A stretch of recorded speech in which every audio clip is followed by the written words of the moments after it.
இன்றைய நிகழ்வுகள் நாளைய வரலாறு. கடந்த கால வரலாற்றை தெரியாமல் நிகழ்காலத்தில் சாதனை படைக்க முடியுமா? மக்களே, வரலாறு முக்கியம். சுதந்திர இந்தியாவில் முதல் முறையாக தேர்தல் நடந்தது 1952ஆம் ஆண்டில். அப்பொழுது தமிழகத்தில் கள நிலவரம் எப்படி இருந்தது பார்க்கலாம். நாடு விடுதலை பெற்ற பிறகு 1952 நாடாளுமன்ற எம்பிக்களை தேர்வு செய்யவும் மாகாணங்களில் எம்எல்ஏக்களை தேர்வு செய்யவும் தேர்தல் ஒன்றாக நடைபெற்றது. மெட்ராஸ் மாகாணம் தமிழ்நாடு, கர்நாடகா, கேரளாவின் மலபார் பகுதிகளை உள்ளடக்கிய பகுதியாக இருந்தது. 309 தொகுதிகளை கொண்ட மெட்ராஸ் மாகாணத்தில் 375 உறுப்பினர்களை தேர்வு செய்ய 1952 ஜனவரி 2 தொடங்கி 9 கட்டங்களாக தேர்தல் நடைபெற்றது. 66 தொகுதிகள் இரட்டை உறுப்பினர்களை கொண்ட தொகுதியாக இருந்தது. அதாவது பட்டியல் பழங்குடியின மக்கள் அதிகமாக வசிக்கும் தொகுதிகளில் பொது உறுப்பினர் ஒருவரும் பட்டியல் இனத்தைச் சேர்ந்த ஒரு உறுப்பினரும் தேர்வு செய்யும் வழக்கம் இருந்தது.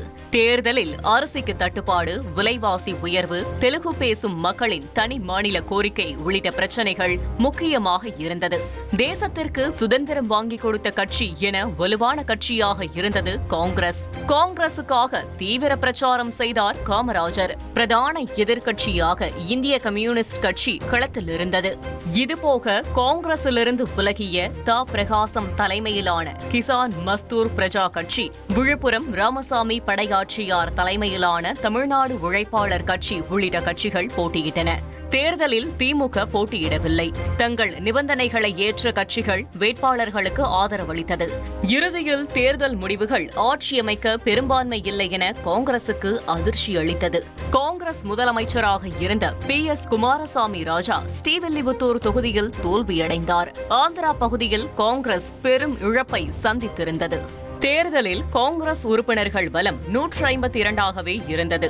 இந்திய கம்யூனிஸ்ட் கட்சி அடுத்தபடியாக 62 உறுப்பினர்களை கொண்டிருந்தது. 62 சுயேட்சை உறுப்பினர்கள் தேர்வு செய்யப்பட்டிருந்தார்கள். கிசான் மஸ்தூர் பிரஜா கட்சிக்கு 35 உறுப்பினர்களும் தமிழ்நாடு உழைப்பாளர் கட்சிக்கு 19 உறுப்பினர்களும் இருந்தனர். காங்கிரசிற்கு ஆட்சியமைக்க பலமில்லாத சூழலில் எதிர்க்கட்சிகள் எல்லாம் ஐக்கிய ஜனநாயக முன்னணி கூட்டணியை உருவாக்கி 166 உறுப்பினர்கள் ஆதரவு இருப்பதாக ஆட்சியமைக்க உரிமை கோரின. ஆனால் அப்போதைய ஆளுநர் ஸ்ரீ பிரகாசா அதை ஏற்க மறுத்து ஆட்சியமைக்க காங்கிரசிற்கு அழைப்பு விடுத்தார். பெரும்பான்மை இல்லாத அரசை வழிநடத்த இந்தியாவின் முதல் கவர்னர் ஜெனரலாக இருந்த ராஜாஜியை முதலமைச்சராக்கியது காங்கிரஸ். தேர்தலில் போட்டியிடாது மேலவை உறுப்பினராக முதல்வரானவர். காமன்வெல்த் கட்சி சுயேட்சைகள் ஆதரவோடு பெரும்பான்மையை நிரூபித்து ஆட்சியை தொடர்ந்தார். 1953 ஆந்திர மாநிலம் பிரிக்கப்பட்டது. 1954 ராஜாஜி பதவிக்காலம் 2 வருடம் 3 நாட்களில் முடிவுக்கு வந்தது.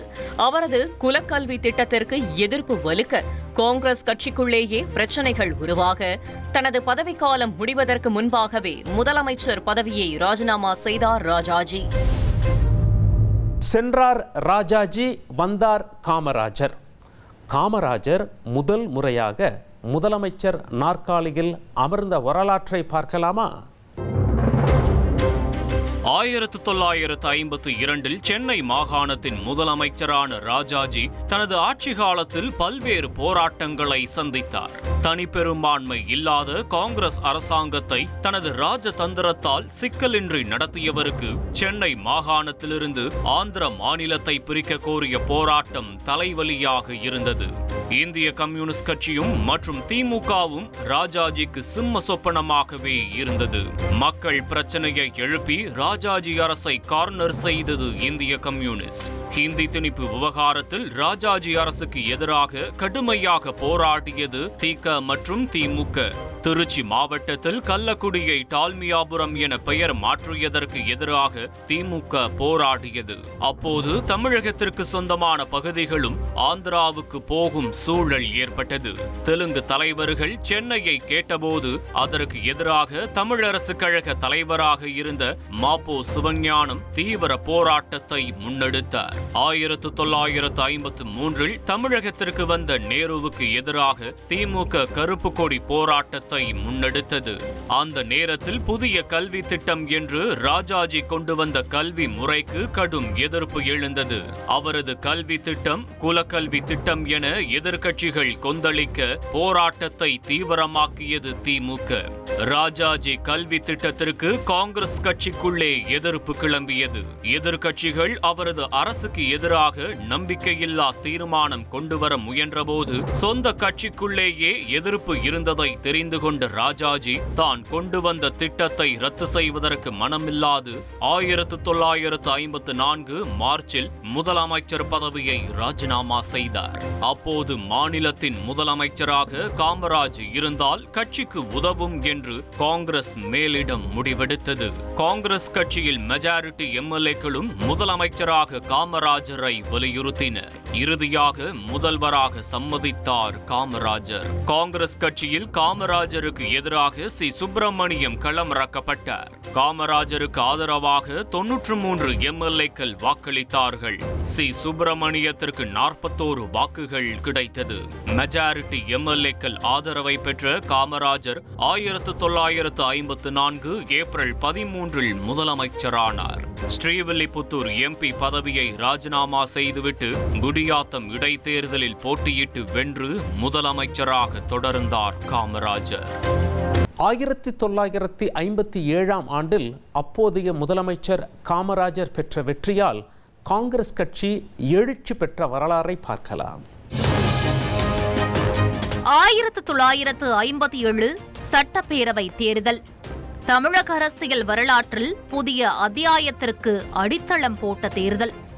1956 மாநிலங்கள் மொழிவாரியாக பிரிக்கப்பட்ட பிறகு தேர்தல் நடைபெற்றது.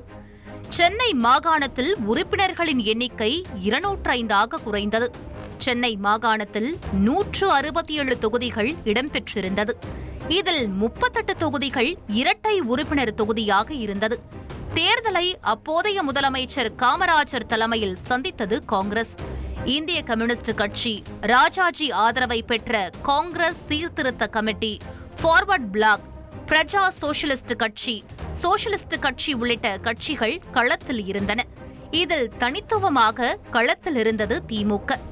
1949 அண்ணாவால் தொடங்கப்பட்ட திமுக 1952 தேர்தலில் போட்டியிடவில்லை. 1957 தேர்தலில் முதல் முறையாக களம் இறங்கி 112 இடங்களில் போட்டியிட்டது. 1954 முதலமைச்சராக பொறுப்பேற்றிருந்த காமராஜர் மக்கள் மத்தியில் அளவிட முடியாத வரவேற்பை பெற்றிருந்தார். காமராஜருக்கு ஆதரவாக குரல் கொடுத்திருந்தார் பெரியார்.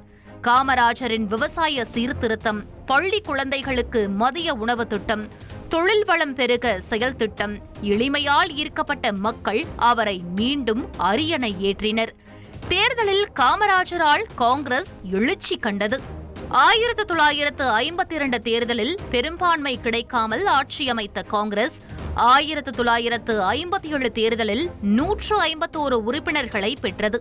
திமுக உறுப்பினர்கள் எண்ணிக்கை 15 இருந்தது. இந்திய கம்யூனிஸ்ட் கட்சி உறுப்பினர்கள் எண்ணிக்கை 4 சரிந்தது. 1952 சட்டப்பேரவை தேர்தலில் 62 உறுப்பினர்களோடு எதிர்க்கட்சி அந்தஸ்தை பிடித்திருந்த இந்திய கம்யூனிஸ்ட் தேயத் தொடங்கியது. இந்திய கம்யூனிஸ்ட் கட்சி இடத்தை திமுக பிடித்திருந்தது. அதுவரையில் ஹிந்தி எதிர்ப்பு போராட்ட கட்சியாகவே பார்க்கப்பட்ட திமுக 15 இடங்களை வென்றது. திமுக அங்கீகரிக்கப்பட்ட கட்சியாக இல்லாத சூழலில் வேட்பாளர்கள் சுயேட்சையாகவே களம் இறங்கினார்கள். அண்ணாவின் சமூக நீதி, மொழி உரிமை, சாதி ஒழிப்பு பேச்சுகள் மக்கள் மனதில் பதிய பொதுவான சின்னம் கிடைக்காத போதும் 15 இடங்களை திமுக வசமாக்கியது. திமுக பொதுச் செயலாளராக இருந்த அண்ணா காஞ்சிபுரம் தொகுதியிலும், கருணாநிதி குளித்தலை தொகுதியிலும், அன்பழகன் எழும்பூர் தொகுதியிலும் வெற்றி பெற்றிருந்தனர். சாத்தான்குளம் தொகுதியில் காங்கிரஸ் வேட்பாளர் கந்தசாமியை தோற்கடித்து அமோக வெற்றியை தனதாக்கி இருந்தார் தமிழர் தந்தை சீபா ஆதித்தனார். முதலமைச்சராக இருந்த காமராஜர் சாத்தூர் தொகுதியில் கடும் போட்டியை எதிர்கொண்டிருந்தார். இறுதியாக சீர்திருத்த காங்கிரஸ் சார்பில் போட்டியிட்ட ஜெயராம் ரெட்டியாரை 4317 வாக்குகள் வித்தியாசத்தில் தோற்கடித்து வெற்றியை தனதாக்கினார் காமராஜர். தொடர்ந்து 2வது முறையாக தமிழக முதலமைச்சரானார் காமராஜர். காங்கிரஸ் அமோக வெற்றியை பெற்ற 1957 தேர்தல் தமிழகத்தில் திராவிட அரசியல் வேரூன்ற விதை போட்ட தேர்தலாகவும் அமைந்தது. சமீபத்தில் ஆட்சியில் பங்கு கேட்ட காங்கிரஸ் தமிழகத்தில் கடைசியாக ஆட்சி செய்தது எப்போது தெரியுமா? 1962 தமிழ்நாட்டுல 3வது சட்டப்பேரவை தேர்தல் நடந்துச்சு. தேர்தலை காங்கிரஸ் அப்போதைய முதலமைச்சர் காமராஜர் தலைமையில மீண்டும் சந்திச்சது. 1962 தேர்தல் களம் அதற்கு முந்தைய 1952, 1957 போல இல்ல. புதிய கட்சிகள் வரவால எதிர்பார்ப்பு அதிகரிச்சிருந்துச்சு. அதாவது காங்கிரஸ்ல இருந்து விலகியிருந்த ராஜாஜி சுதந்திரா கட்சியை உருவாக்கி காமராஜரை தோற்கடிக்கணும்னு காத்திருந்தார். மறுபுறம் திமுகவிலையும் பிளவு ஏற்பட்டிருந்துச்சு. திமுகவில இருந்து பிரிஞ்ச EVK சம்பத் தமிழ் தேசிய கட்சியை தொடங்கியிருந்தார். இதுல ராஜாஜியின் புதிய கட்சி காமராஜரை மாநிலத்துல தனது சொந்த பலத்தை நிரூபிக்க வேண்டிய நிலைக்கு தள்ளி இருந்துச்சு. ராஜாஜியும் மாநிலத்துல தான் ஒரு ராஜதந்திர அரசியல்வாதியாக நிரூபிக்க வேண்டிய கட்டாயம் ஏற்பட்டிருந்துச்சு. மறுபுறம் காங்கிரசுக்கு மாற்று தாங்கள்தான் என்று தீர்க்கமாக களத்துல நின்றிருந்தது திமுக. திமுகவுக்கு ஆதரவாக MGR பிரச்சார பீரங்கியாக களம் இறங்கியிருந்தார். மறுபுறம் காங்கிரசுக்கு ஆதரவாக பிரச்சாரம் செய்தாரு சிவாஜி கணேசன். 2 திரை நட்சத்திரங்கள் எதிரெதிராக பிரச்சாரம் செய்ய பிரச்சாரமும் களை கட்டியது. பெரியார் காமராஜருக்கு ஆதரவாக பிரச்சாரம் செய்தார். ஹிந்தி எதிர்ப்பு, மாநில சுயாட்சி, விலைவாசி உயர்வு இந்த தேர்தல்ல முக்கிய பிரச்சனையா இருந்துச்சு. திமுக சில தொகுதிகள்ல ராஜாஜி கட்சிக்கோ CPIக்கோ ஆதரவு கொடுத்துச்சு. தேர்தல் முடிவுல காங்கிரசுக்கு அதிர்ச்சி காத்திருந்தது. தோல்வி அதிர்ச்சி இல்ல, திமுகவோட வளர்ச்சி தான். 209 இடங்கள்ல போட்டியிட்ட காங்கிரஸ் கட்சி 139 இடங்கள்ல ஜெயிச்சு ஆட்சியை தக்க வச்சுச்சு. திமுகவோ 50 இடங்கள்ல ஜெயிச்சு பிரதான எதிர்கட்சியாச்சு. ராஜாஜி கட்சி 6 இடங்கள்ல ஜெயிச்சிருந்துச்சு. இந்திய கம்யூனிஸ்ட் கட்சி 2 இடங்கள்ல மட்டுமே ஜெயிச்சிருந்துச்சு. ராஜாஜி பிரிச்ச ஓட்டு காங்கிரசுக்கு பல தொகுதிகள்ல வேட்டாக மாறி இருந்துச்சு. 1957 தேர்தலோட ஒப்பிட்டா காங்கிரசுக்கு 12 உறுப்பினர்கள் குறைஞ்சிருந்துச்சு. திமுகவுக்கு 35 இடங்கள் கூடுதலா கிடைச்சிருந்துச்சு. தேர்தல்ல திமுகவுக்கும் அதிர்ச்சி காத்திருந்துச்சு. அதாவது 1957 தேர்தல்ல திமுகவுல வென்ற 15 பேர்ல 14 பேர் தோற்றிருந்தாங்க. அதுல கட்சி பொதுச் செயலாளர் அண்ணாதுரையும் காஞ்சிபுரத்துல தோற்றிருந்தாரு. இதற்கு பின்னால இருந்தது காமராஜரோட பிளான் தான். 1957 தேர்தல்ல ஜெயிச்ச 15 திமுக தலைவர்களையும் தோற்கடிக்க அவர் போட்ட பிளானில் தப்பிச்சது கருணாநிதி மட்டுமே. தஞ்சாவூர் தொகுதியில காங்கிரஸோட வலுவான வேட்பாளரா தோற்கடிச்சிட்டு சட்டசபைக்கு போனாரு கருணாநிதி. சாத்தூரில் ஜெயிச்ச காமராஜர் தமிழ்நாட்டோட முதலமைச்சரா 1962 மார்ச்சில் 3வது முறையாக பதவியேற்றாரு. திமுகவோட எழுச்சிய தேசம் பார்த்த இந்த தேர்தலே தமிழ்நாட்டு மண்ணில் காங்கிரஸ் தேர்தலில் வென்று ஆட்சியில் அமர்ந்த கடைசி தேர்தலானது. தமிழகத்தில் திமுக முதலில் வெற்றி பெற்று ஆட்சி அமைத்த தேர்தல். அண்ணா அவர்களை முதலமைச்சராக தமிழர்கள் அமர வைத்த தருணம். வரலாறு இதோ. 1967 தேர்தல் தமிழக வரலாற்றிலேயே ஒரு திருப்புமுனை தேர்தலாகவே அமைஞ்சிச்சு. சுதந்திரத்திற்கு போராடிய காங்கிரஸை தள்ளிவிட்டு மக்கள் திமுகவை தேர்வு செஞ்சாங்க. 1962 தேர்தல்ல ஜெயிச்சு முதலமைச்சரானார் காமராஜர். காங்கிரஸை வலுவாக்கும் திட்டத்திற்காக 1963 அக்டோபர்ல பதவியை ராஜினாமா செஞ்சாரு. அதுவே மாநிலத்துல காங்கிரஸ் வீழ்ச்சிக்கான தொடக்க புள்ளியா மாறுச்சு. காமராஜர் ராஜினாமா செஞ்சதும் பக்தவத்சலம் முதலமைச்சரானாரு. பக்தவத்சலத்தோட ஆட்சியில அரிசி பஞ்சம் தலை விரிச்சு ஆடுச்சு. அது போக விமர்சனத்திற்குரிய நிகழ்வுகளும் அரங்கேறுச்சு. ஹிந்தி திணிப்பு காங்கிரசுக்கு பெரும் எதிர்ப்பை சம்பாதிச்சு கொடுத்தது. அதே நேரம் ஹிந்தி எதிர்ப்பு போராட்டம் திமுகவை வலுவாக்கியது. அத பக்தவத்சலம் அரசாங்கம் மூர்க்கத்தனமாக கையாண்டது பெரும் விமர்சனத்திற்கு உள்ளாச்சு. 1965 ஹிந்தி எதிர்ப்பு போராட்டத்தை ஒடுக்க ராணுவம் களமிறக்கப்பட்டு துப்பாக்கிச்சூடு நடத்தப்பட்டுச்சு. இதுல இளைஞர்கள் உயிரிழக்க இந்தி எதிர்ப்பு காட்டுத்தீயா பரவுச்சு. கடைசியில ஹிந்தி எதிர்ப்பு டோட்டலா காங்கிரஸ் எதிர்ப்பாக மாறிடுச்சு. சூழலை கணித்த காமராஜர் மீண்டும் மாநில அரசியலுக்கே திரும்பினாரு. அப்போது காங்கிரஸை தோற்கடிக்க துடிச்சிட்டு இருந்த இடதுசாரிகள் ராஜாஜியோட சுதந்திரா கட்சின்னு கூட்டணியை அண்ணா வலுவாக்குனாரு.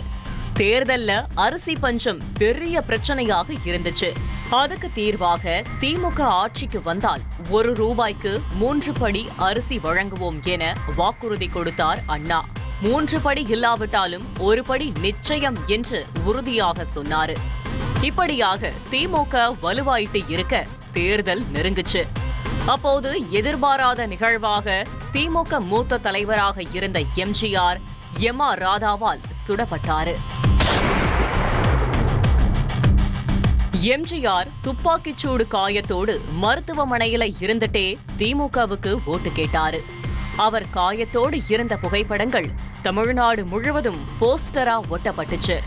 எம்ஜிஆர் சுடப்பட்ட அனுதாப அலையும் திமுகவுக்கு கை கொடுத்துச்சு. தேர்தல்ல தமிழக சட்டப்பேரவை உறுப்பினர் எண்ணிக்கை 234ஆக உயர்த்தப்பட்டிருந்துச்சு. தேர்தல் முடிவுல திமுக தலைமையிலான ஐக்கிய முன்னணி கூட்டணி 179 இடங்கள்ல வென்று ஆட்சியை பிடிச்சிச்சு. 51 இடங்கள்ல மட்டும் ஜெயிச்சிருந்த காங்கிரஸ் கட்சி ஆட்சியை பறிகொடுத்திருந்துச்சு. மற்ற கட்சிகள் 4 இடங்கள்ல ஜெயிச்சிருந்துச்சு. கூட்டணியில திமுக மட்டுமே 137 இடங்கள்ல ஜெயிச்சிருந்தது. ராஜாஜி கட்சிக்கு 20 எம்எல்ஏக்கள் கிடைச்சாங்க. மார்க்சிஸ்ட் கம்யூனிஸ்ட் கட்சி 11 இடங்கள்ல வென்றது. மற்றொரு பெரும் அதிர்ச்சியாக விருதுநகரில் காமராஜர் தோற்றிருந்தார். திமுக ஆட்சியை பிடிக்க அண்ணா முதலமைச்சராக பதவியேற்றார். அவரது அமைச்சரவையில கருணாநிதியும் இடம்பெற்றார்.